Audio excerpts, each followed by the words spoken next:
Good afternoon, guests. Good afternoon, graduands, and welcome to your Birmingham City University Award ceremony. While you're waiting, we hope that you've really enjoyed the music performed by our Royal Birmingham Conservatoire Brass Ensemble.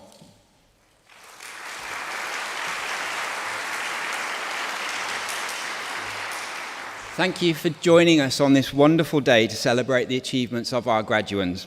To ensure you enjoy the proceedings, we just have a few announcements and requests. First of all, we are not expecting any testing of the fire alarm or any other disruption today, but if the alarm does sound or there is an emergency, you will be given directions by the nearest door steward so that you can proceed quickly and safely to the nearest emergency exit. Secondly, please turn all mobile phones to silent or switch them off completely. Great timing. We welcome the taking of photos and videos, but if you are doing so, please do not stand or block the view of others in the audience.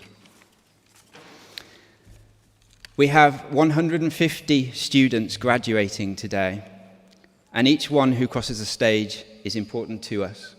So please do clap and cheer as loudly as you wish as your graduand crosses the stage. The ceremony is expected to last an hour.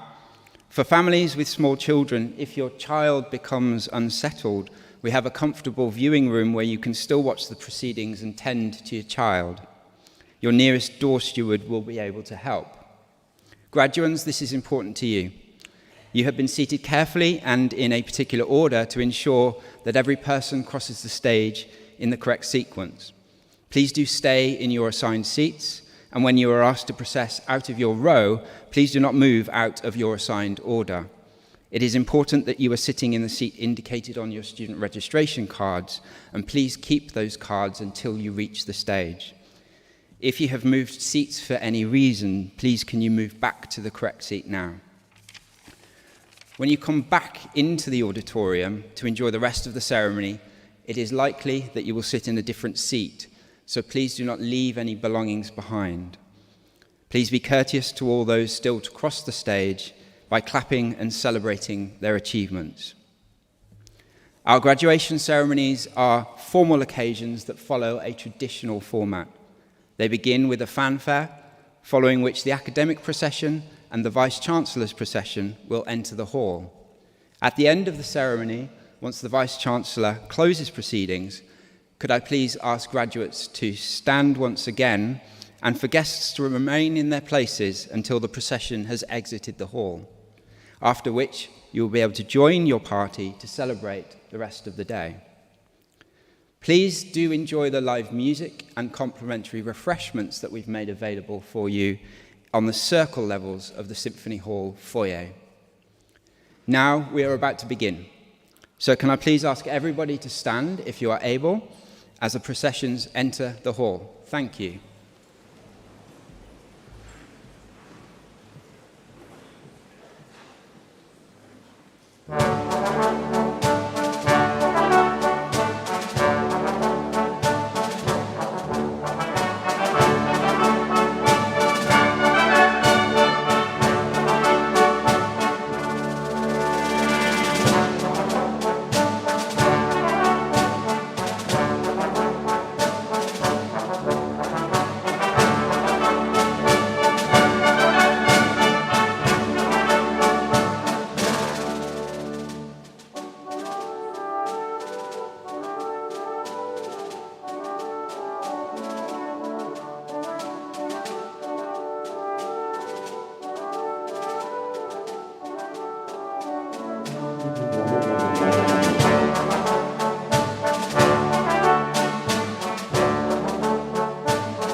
Good afternoon, everyone. My name is Philip Plowden, and it's my great pleasure to be the Vice-Chancellor of Birmingham City University and to declare this afternoon's congregation open. Please do feel free to sit down and to make yourselves comfortable.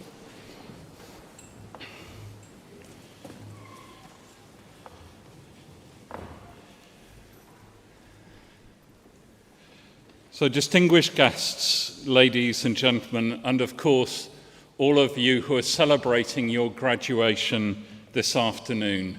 I know today has probably been a day you've been waiting for a while. So I am absolutely delighted to welcome you all to Birmingham City University's celebration of your graduation. The summer's congregations are the first, as you will know, that we've been able to hold since January of 2020. And it has been brilliant to be back here in this amazing symphony hall in the centre of Birmingham, the city that we are very proud to call our home. And it doesn't matter how many graduations we all do. Each one is always a genuine pleasure because we can see the sheer sense of pride, excitement, sometimes fear as you come across the stage, but equally from all of you who've gathered here to celebrate and support our students, just the sense of pride in what you have achieved. That's always the case, but I have to say that this summer's ceremonies have felt even more special than normal, because after the last 2 years, it is just such a delight to be back here in person and for you to be enabled to graduate without restrictions and in the company of your friends and your family. So thank you very much to all of you for making that additional effort, for some of you to come back to Birmingham and for all of you who are from these parts to travel across the West Midlands, something that's not easy at the best of times. And I do know that for those of you who are at this graduation, you've had one of the most unusual student journeys any of us have experienced. But this is your day to celebrate doing what you set out to do all those years ago. But I do want to start by acknowledging those people who've supported you, who have helped you to get to this place. We have some of our academic community represented up here in the stage. People who are less visible, of course, are professional support staff who don't just support the graduations, but support the day-to-day running of the university. But above all of you who've taken the time to travel and come here today, who have been the friends, the family, and supporters of our students, the people who were there for our students when times were tough. So, graduates, can I suggest we give a huge round of applause to everyone who's supported you.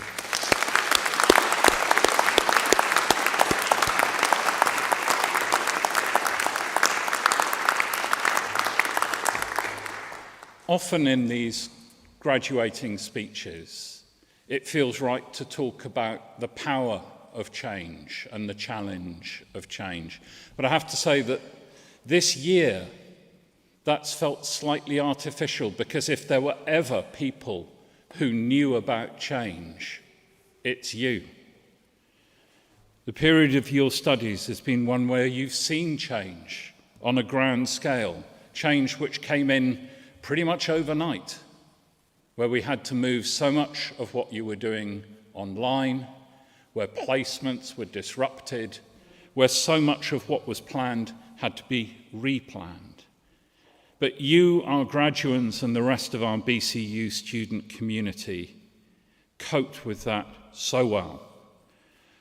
And I hope that despite the challenges you faced, you'll remember your time at BCU, not just for those challenges, but for the positives, for the right reasons as well. the friendships that you forged, the communities that you were part of, as well, of course, as the mastery of the learning which we celebrate today. And I hope, and I know that many of you, of course, are already into your careers now, but I hope that today isn't just a celebration of your academic achievement. It's also a point for you to reflect on all the other things that you achieved, on the determination that you showed, the adaptability, and above all, the resilience, because those are exactly the sorts of attributes that will stand you in great stead for the future. But even with all of the challenge over the last couple of years, the world, of course, has moved on around us, and the universities continue to develop and change. And those of you who've been down on City South campus will have seen the redevelopment of many of the Skills Hub facilities there. And if you've been up on our city centre campus or you've driven along the Jennings Road in Birmingham, you'll have seen the way in which the iconic Belmont Works, so long a ruin, has now been brought back into use as part of BCU. And it's a symbol of the way, I think, that this university is part of the fabric of the city and has been for almost 180 years. And if we think of the city around us, that, of course, was hit very hard by the pandemic. But there's now such a sense of buzz and excitement and optimism. And much of that, I think, is still the effects of the incredibly successful Commonwealth Games that we've seen in the city over the last couple of weeks. And for me, I often feel that this city is quite self-deprecating. Unlike some cities, it doesn't like to show off, it doesn't like to boast.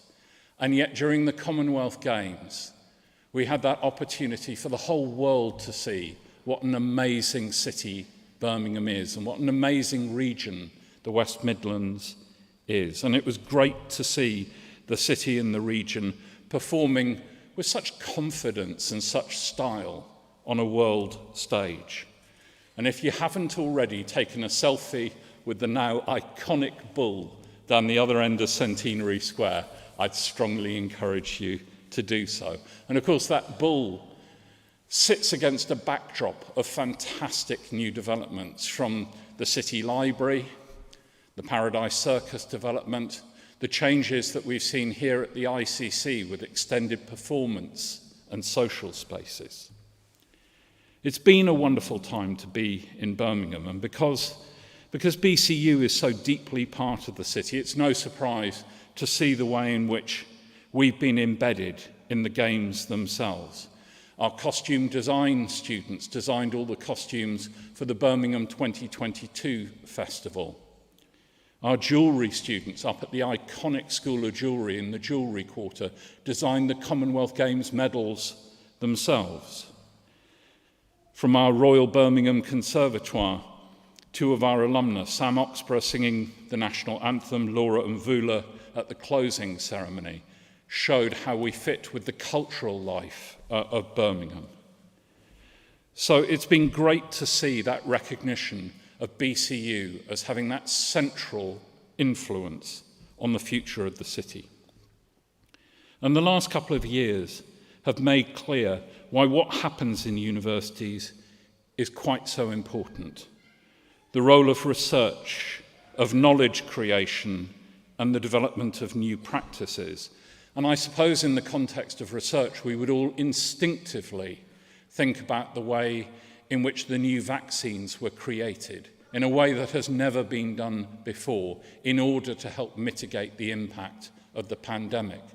But for many of you, you've seen the way in which we've had to think about new ways of delivery, new practices in your own work. How can we teach our children under these conditions? What is it that we need to change?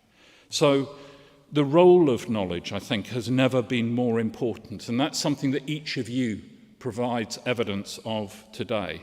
And that's why, for me, this ceremony is so important, why it's worth getting dressed in this slightly unusual outfit in order to have a ceremonious recognition of what you've achieved. Because Graduates are important. In every society, you, are important. The research tells us that graduates live longer. Graduates are more productive. The research says that graduates contribute more to society because they're more likely to volunteer, to vote, to lead. Graduates tend to have better health, although the research does also say that graduates drink less. But above all, graduates are best placed to deal with change.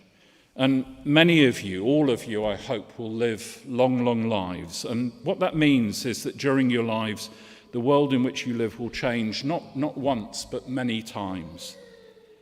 And you'll have probably not one career, but many careers. And you'll often need to master new skills and new knowledge and to learn afresh. And that's why being a graduate is so important, because you have the skills that equip you to learn, you have the habits of learning. So today, what we're celebrating isn't just your considerable achievement up to now. We're also celebrating what you're going to go on to achieve in your futures. Now, our history as an institution dates all the way back to 1843, when we were founded as the wonderfully named Birmingham Government School of Design. And we were created in order to help the manufacturers of what was just becoming one of the great workshops of the world to compete on a global stage.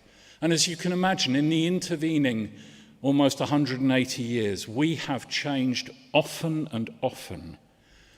But we've also stayed true to our founding purpose, because we remain focused on learning that makes a difference in the world, in ensuring that our graduates all around the world make a difference in their societies. So if I may, my challenge to you today is that today is absolutely a celebration of your own considerable personal achievement and your personal transformation. But please also see it as part of a broader commitment, a commitment to transforming the world around you. You'll all have seen the I Am BCU images, whether around our campuses, here in the ICC, out in the city itself. And that came from you, that came from our students. And when we talked to students about why I Am BCU, what did that mean? They said it was about pride, they said it was about confidence, but above all, they spoke about a sense of belonging. So I Am BCU isn't just a slogan. It's about being part of an extraordinary family. You'll always be part of our BCU community and part of our outstanding alumni body. But that's enough from me, because today is a day which is about you. At long last, we get an opportunity to celebrate what you achieved. It's a day when we look back to where you started all those years ago, to what it was that you intended to do. And we have an opportunity to celebrate the remarkable fact that notwithstanding all the obstacles that were put in your way, you have achieved what you set out to do. And for that, my warmest congratulations to you all. Very well done.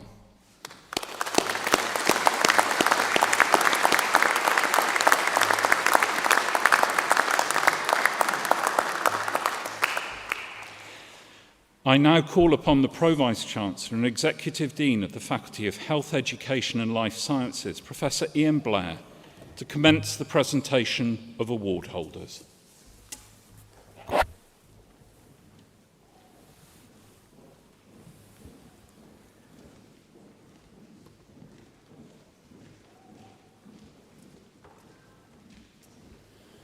Vice-Chancellor.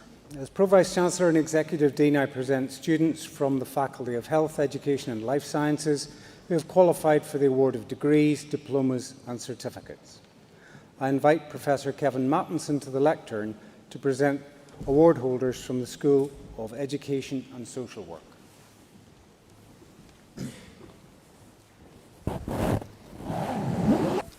Postgraduate Certificate in Education in School Direct Secondary, Design and Technology with Qualified Teacher Status, Deborah Akers.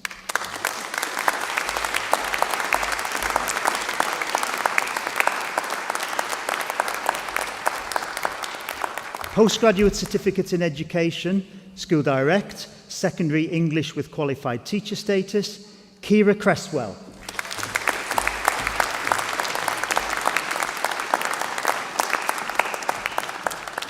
Faiza Iqbal.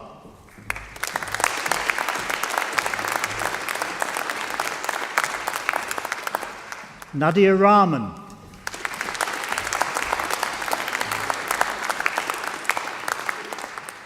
Megan Smith.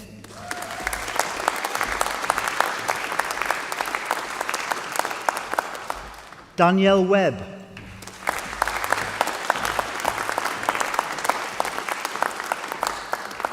Postgraduate Certificate in Education in School Direct Secondary Geography with Qualified Teacher Status, Jaspal Dillon.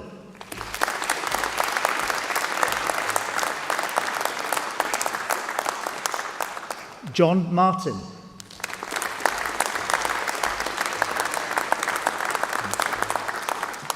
Postgraduate Certificate in Education, School Direct Secondary Mathematics with Qualified Teacher Status, Bhushan Dari.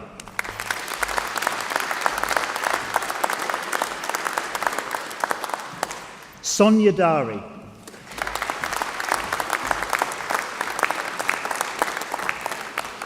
Katie Little.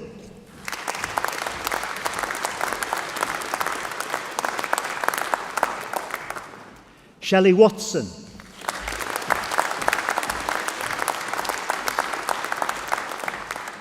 Postgraduate Certificate in Education, School Direct Secondary Modern Foreign Languages with Qualified Teacher Status, Himera Bashir.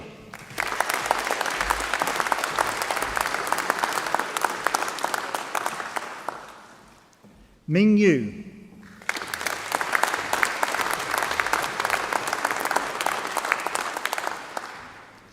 Postgraduate Certificate in Education, School Direct Secondary Music with Qualified Teacher Status, Amber Justo.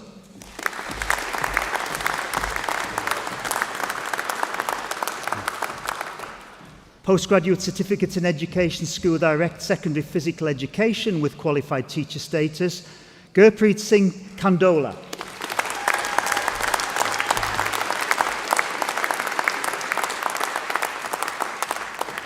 Elizabeth Smiley.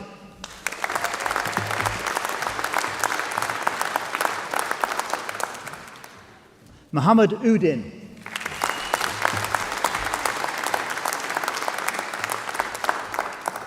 Postgraduate Certificate in Education, School Direct Secondary Religious Education with Qualified Teacher Status, Lena Gentoo.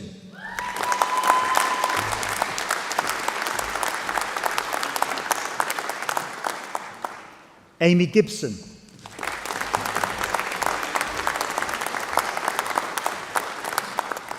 Tommy Rowan.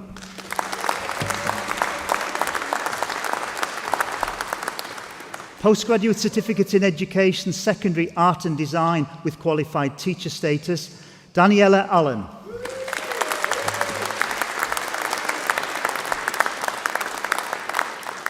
Scarlett Archibald Wright.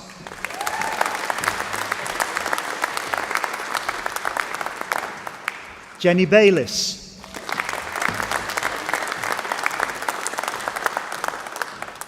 Shaluva El Mufti.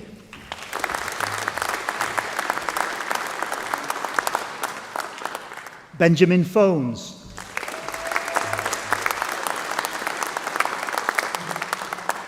Sophie Harris.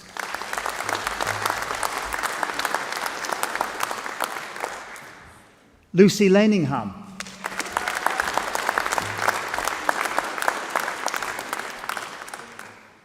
Ariane Rees.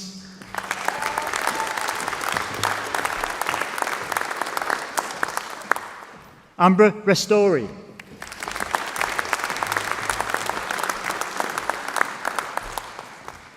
Emma Shaw.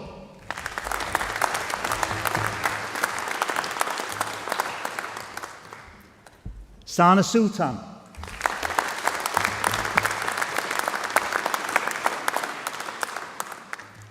Beth Taylor.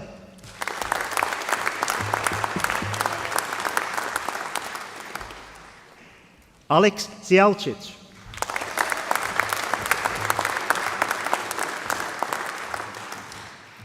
Postgraduate Certificate in Education in Secondary Computer Science with Qualified Teacher Status, Hafsa Ahmed.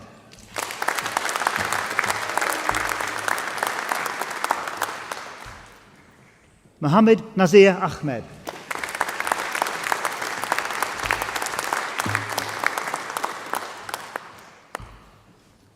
Tanwir Ahmed.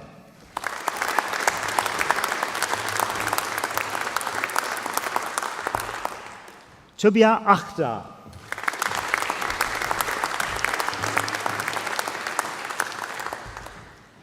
Sarah Akram.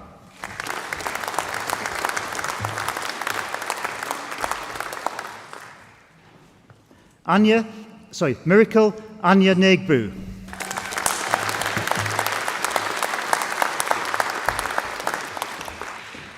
Aska Attar.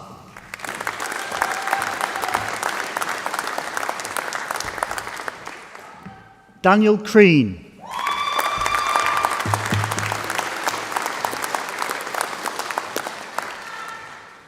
Abdul Wadud.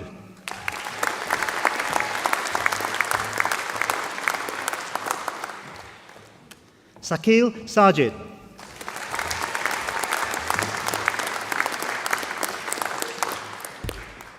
Junaid Salam.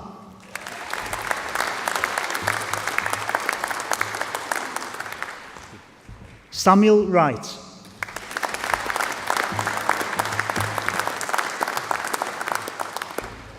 Postgraduate Certificate in Education in Secondary Design and Technology with Qualified Teacher Status, Ikran Mustafa Mohammed Abdi.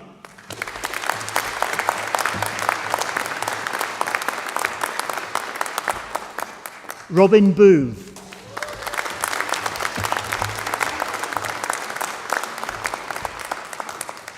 Amy Browning.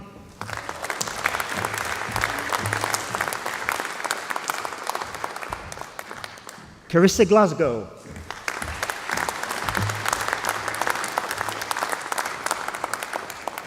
Crystal Helend.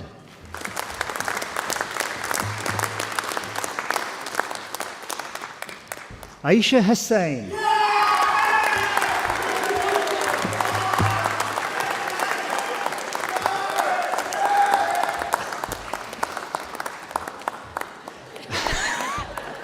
Shazia Ishak.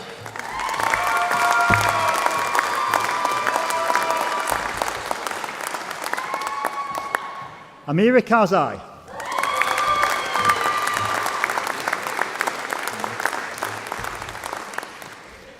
Daniel Kitchen.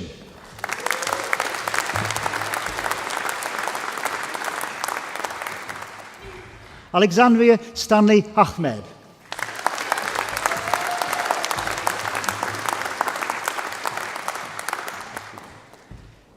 Kate Jane Turton.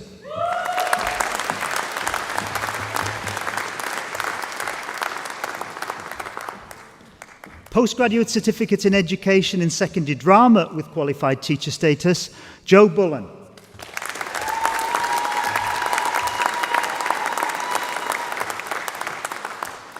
Scarlett Crook.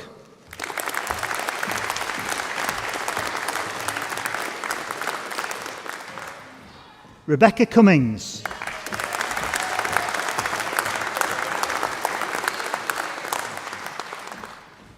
Scott Glaze.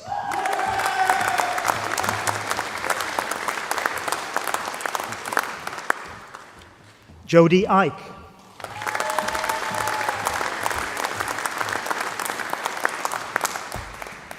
Nancy Ling.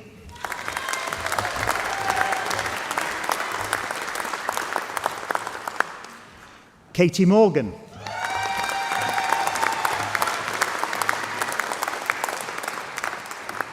Vittoria Muschetto.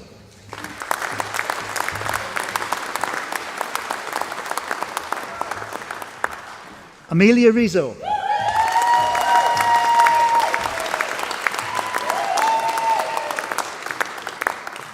Chelsea Sharp.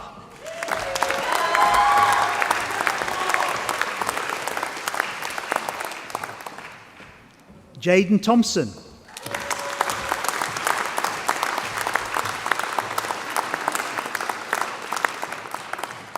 Megan White.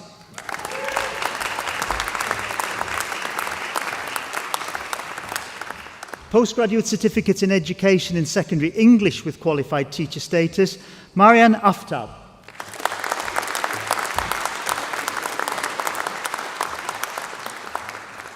Abida Akhtar.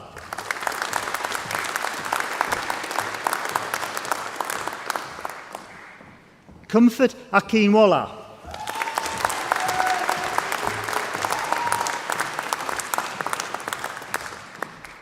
Misbah Batul.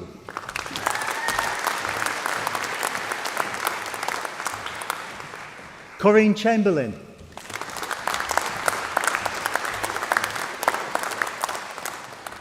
Nisha Chowdhury.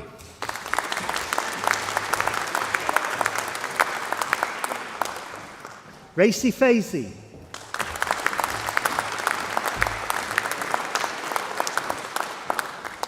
Alima Imran.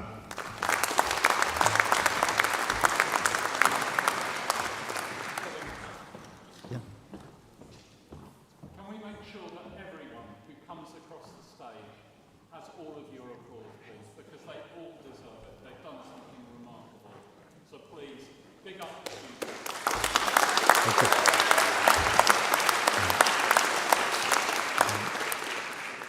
Henna Kauser.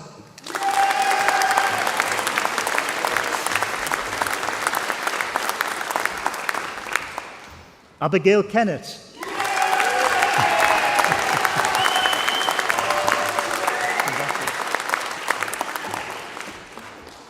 Maria Khalifa.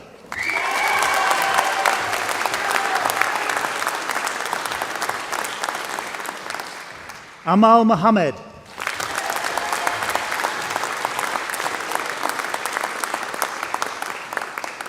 Umar Rashid.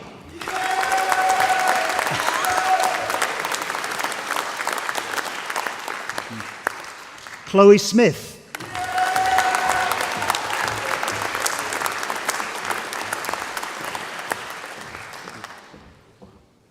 Manur Sultan.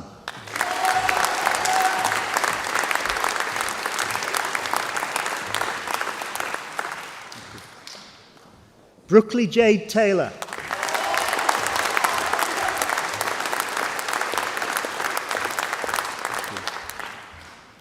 Simran Ubi.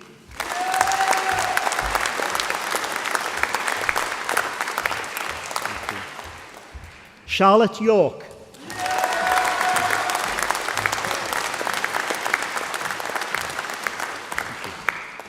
Postgraduate Certificate in Education in Geography with Qualified Teacher Status, Nazim Salwani.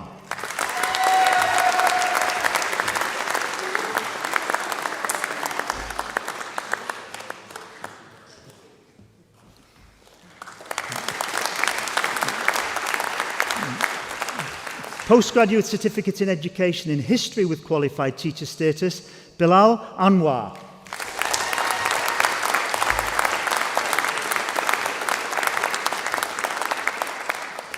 Hamza Munir.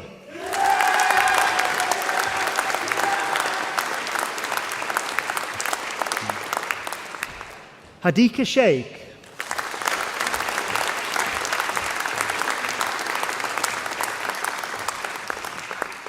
Postgraduate Certificate in Education in Secondary Mathematics with Qualified Teacher Status, Safia Abdullahi.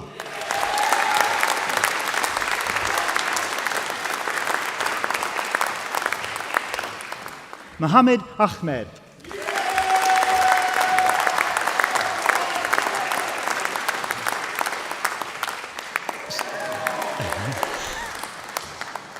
Sarah Ali.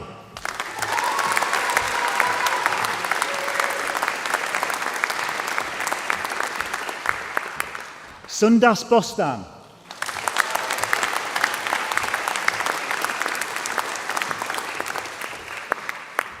Arun Ginger.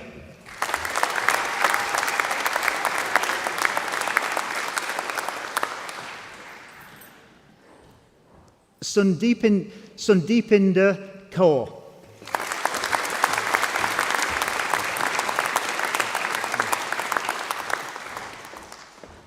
Manisha Ratu.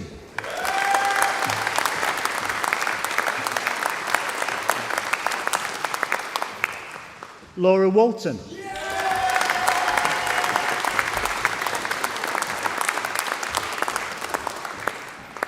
Postgraduate Certificate in Education in Secondary Music with Qualified Teacher Status, Joshua Allen.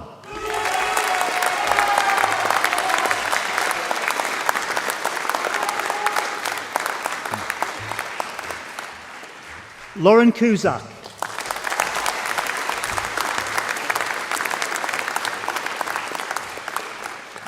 Tamara Hillman.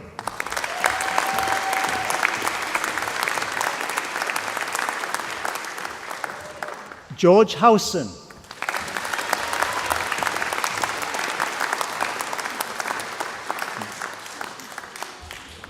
Ravjot Kalsi.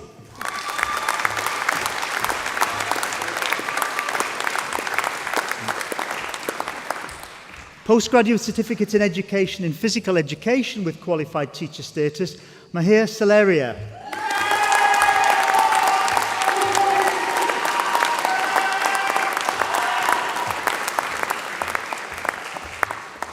Shannon Hughes.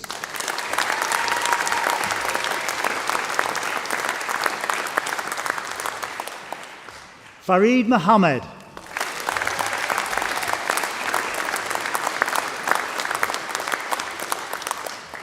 Rebecca Taylor.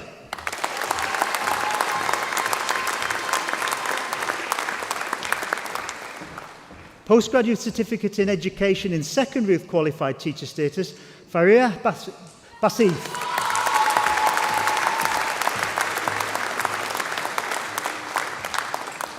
Ruksar B.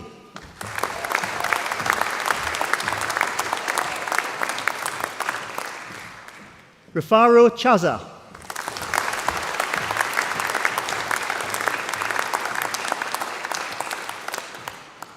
Nargis Chowdhury.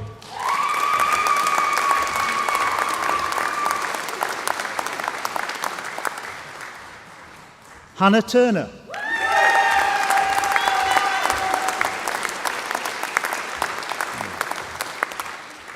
Postgraduate Certificate in Education in Secondary Science with Biology with Qualified Teacher Status, Shahina Assad.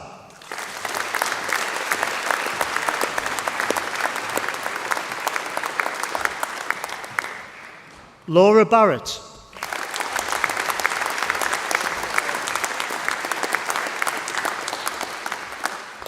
Akbar Dada.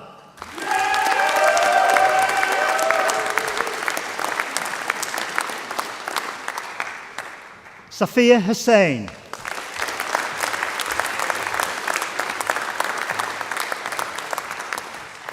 Sagal Hussain.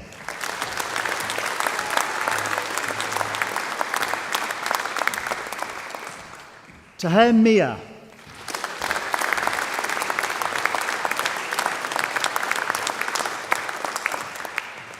Samia Mohammed.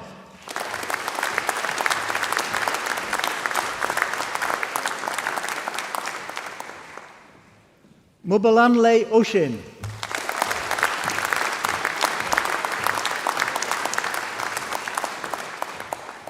Postgraduate Certificate in Education Studies in Secondary Science, Neil Baber.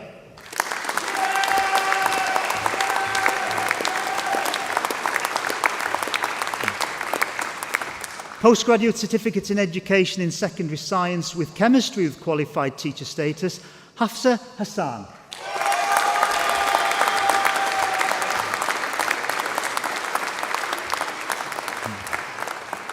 Zainab Hassan.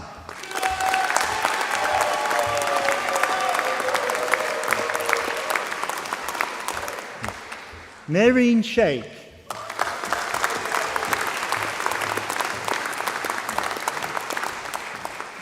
Amina Sikandar.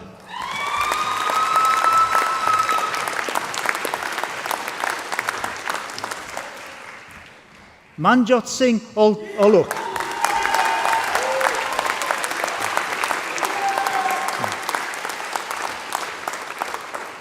Postgraduate Certificate in Education in Secondary Science with Physics with Qualified Teacher Status, Daniel Milkovich.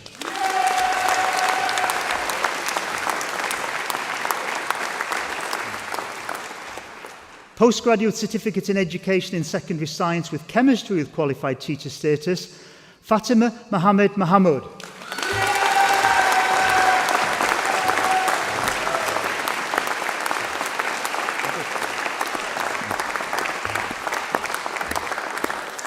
And that completes the presentation of graduates for qualifications from the School of Education and Social Work.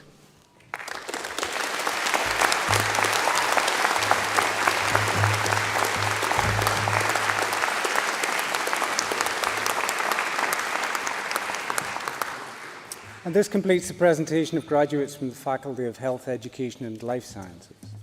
I now invite the Vice-Chancellor to introduce the recipient of the Honorary Award of Doctor of the University.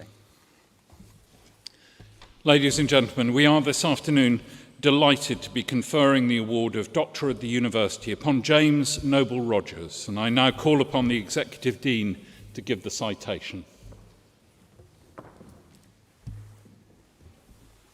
Vice-Chancellor, distinguished guests, colleagues and graduates, today we confer the degree of Honorary Doctor of Birmingham City University honoris causa on James Noble Rogers.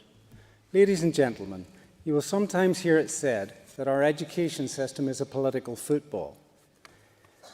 In the lives of us all, here on this platform, we have seen fundamental changes driven by the policies and practices of various governments. The national curriculum, flatline funding for schools during the years of austerity, funding universities by student loans, overhauls to GCSEs and A-level syllabi, and in the recent emergency, changes in the determination of grades.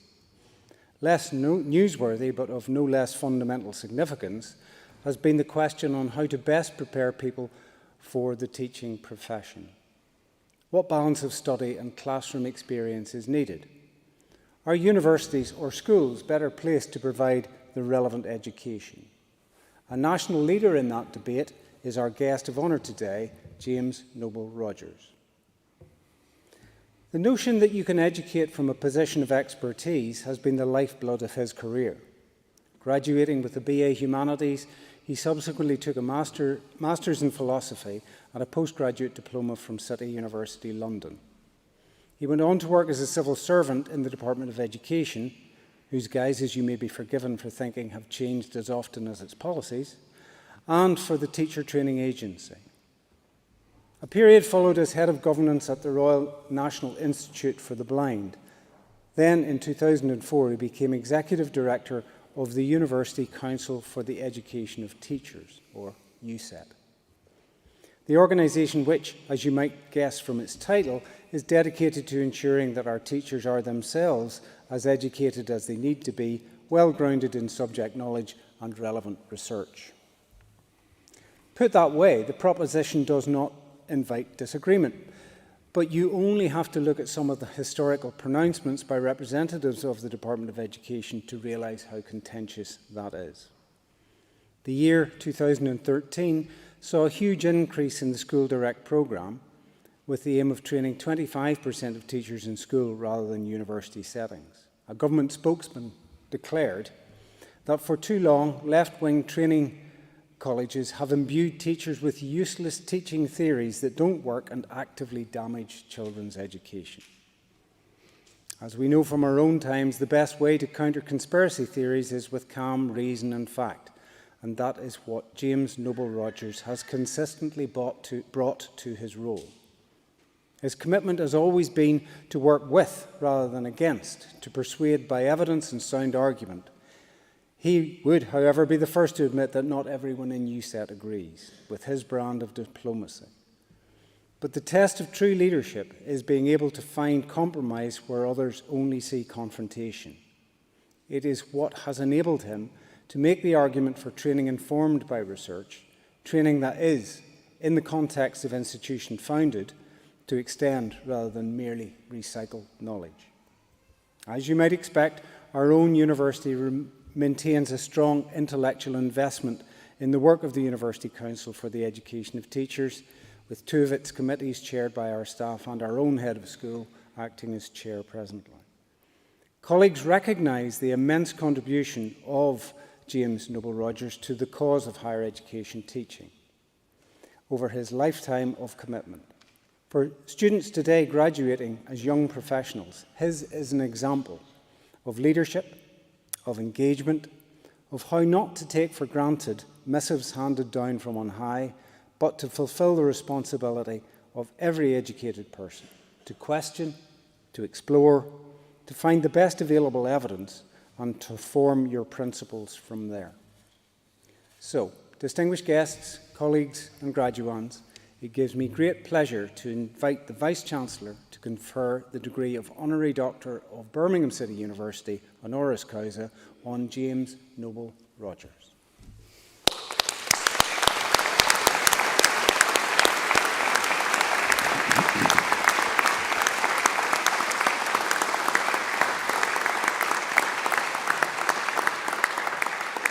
As Vice-Chancellor, I exercise the authority of the University's Academic Board, and I'm delighted to confer the award of Doctor of the University honoris causa on James Noble Rogers, and I invite you, Deputy Vice-Chancellor, to present the commemorative medal.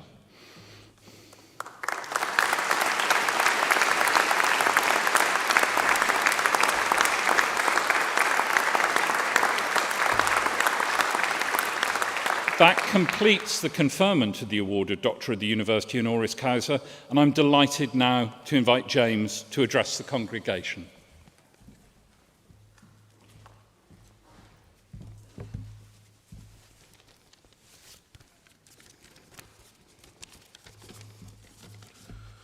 Vice-Chancellor, distinguished guests, ladies and gentlemen, I want to thank you all for conferring on me such a great honour. I've worked with lots of colleagues from Birmingham City University since I became Executive Director of USET in 2004, many who have served with distinction as the chairs and vice-chairs of various USET forums and committees. USET would be nothing without the people who give their time and commitment to the teacher education community, and whatever USET has achieved over the years is because of them. I can't name them all, but you all have my thanks and that of the whole teacher education sector. To those of you graduating here today, I want to tell you, not that you need reminding, that BCU is a brilliant university, a university that is, of course, now my own. I feel, as you do, extremely proud. I know BCU most of all, of course, from a teacher education perspective. Those of you who are qualifying as teachers here today are joining one of the most important professions there is. BCU is, I know from experience, one of the most eminent and highly respected teacher education providers in the country. BCU would have given you the grounding for you to develop as outstanding teachers and make a positive contribution to the life chances of young people, and through them, society as a whole. That is why teaching is the noble profession that it is. And this will only be the start of your journey, and you will, hopefully with the continuing support of the university, continue to develop and grow. Teacher education is facing extraordinary challenges at the moment. There's a real danger that current government reforms will cause such destabilisation that schools and colleges will find it even more difficult than they do already to recruit the well-qualified teachers they need. And it's not only the number of teachers involved, it's the quality and content of the teacher preparation that they receive. Teacher education has been subject to continuous review and reform since at least 1984, and I could bore you about that for hours on end. But to understand what we're going through at the moment, I think you have to go back to something that Michael Gove said when he was appointed Secretary of State for Education in 2010. In a landmark speech, he referred to teaching as a craft, best learnt by watching experienced practitioners in the classroom. He called for a shift in teacher training away from universities and into school. The debate over whether teaching is a craft or a profession is, despite being well established, also potentially misleading. Surely it can be both, and teacher education should therefore involve both schools, colleges and universities working together in partnership to agreed aims and objectives. As my late colleague Gordon Kirk once said, So cardinal are these craft skills and techniques of teaching that anyone whose grasp of them was tenuous, no matter how intellectually distinguished or otherwise talented, would be a walking disaster in a classroom.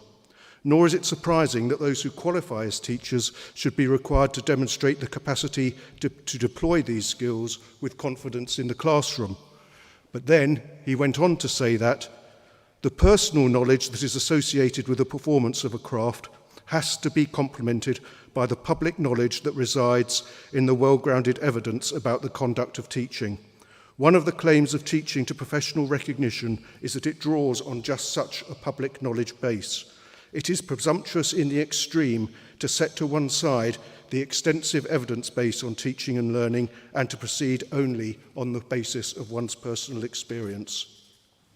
So, while Michael Gove might not have been wrong to describe teaching as a craft, the tone and content of his statement implied that it was only a craft, with no need for the intellectual, academic or values base that also makes it a profession. That is where he was wrong, or at least only half right. BCU and other teacher education universities, in partnership with schools and colleges, ensure that both the craft and professional components of teaching are covered in their programmes. That is their strength. We have, as a sector, collectively overcome similar challenges to those we face now in the past, and we will do so again. BCU will continue to flourish, as will all of you. Thank you very much.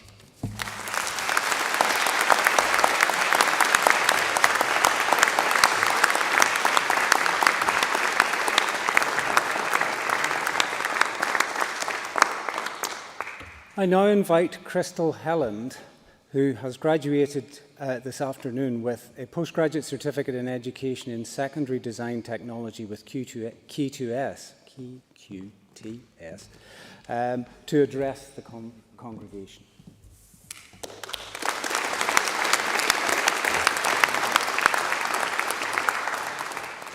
Good afternoon. It's a great honour to be asked to speak to you today, a special day for me and my family, just as I'm sure it is for so many of you here today at the culmination of our studies. The first thing I would like to do is to thank several people on behalf of all of us, graduates and their guests. I would like to start by thanking our Vice-Chancellor. Thank you for the interest you have shown in our achievements and for your commitment to what is, in one respect, quite a tough gig this week. Over the course of the 5 days of graduation, over 8,000 students will cross this stage. I would like to thank our Honorary Doctorate recipient, James Noble Rogers, for sharing some of your thoughts and experience with us. You have given us much to reflect on as we embark on careers of our own. Our talented musicians from the Royal Birmingham Conservatoire have helped create a wonderful atmosphere for our special day. Please join me in giving them a warm round of applause.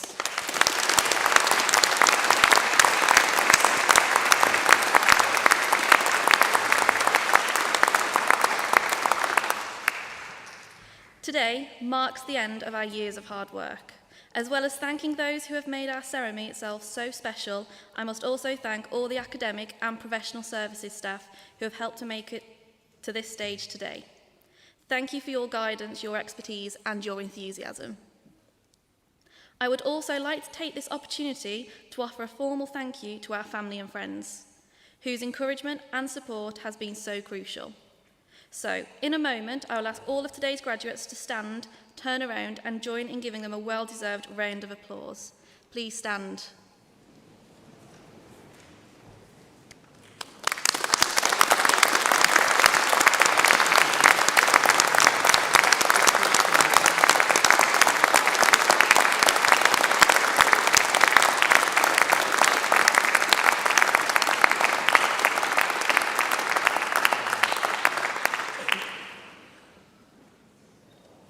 I hope, like me, many of you agree that you made the right choice in coming to BCU. I quickly came to understand what a friendly, welcoming place it is and what opportunities it offered me. In the expertise of the teachers, the great facilities, and the sense of ambition for what we can go on to do in the future. Every one of us will have had a unique journey through university. I may have been one of the 24,000 students, but I've been treated like an individual since the first day arrived, supported by amazing staff and my fellow students, encouraged to work hard and pursue my dreams and be the best that I can be. And of course, as we set out on the next stage of our lives, we are still individuals with our own distinct ambitions. But as we are also united as something no one can ever take away from us. We are the class of 2020, 2021, and 2022.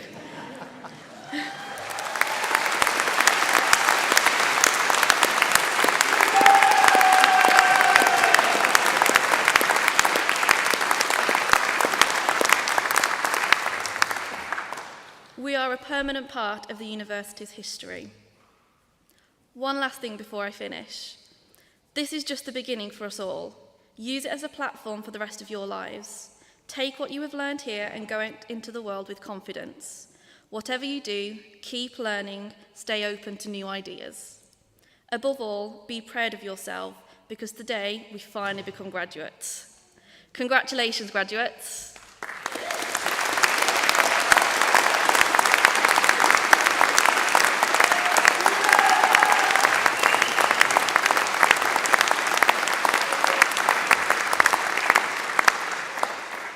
I now invite the Vice-Chancellor to close the ceremony.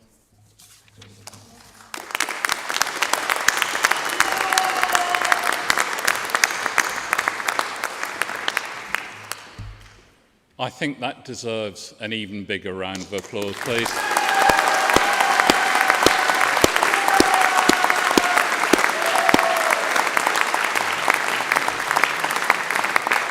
And I do know it's dangerous to come between you guys and the next stage of your celebration, but I want one final raising of the roof for this amazing group of students and what you have achieved. My warm congratulations. Cheers for them, please.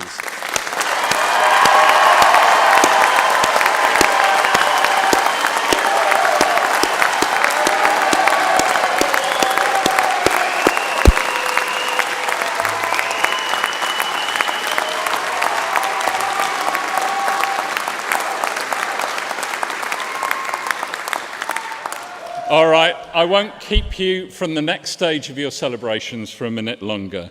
I declare this congregation closed, and we'd all be very grateful if guests could stand while the stage processions now leave the hall.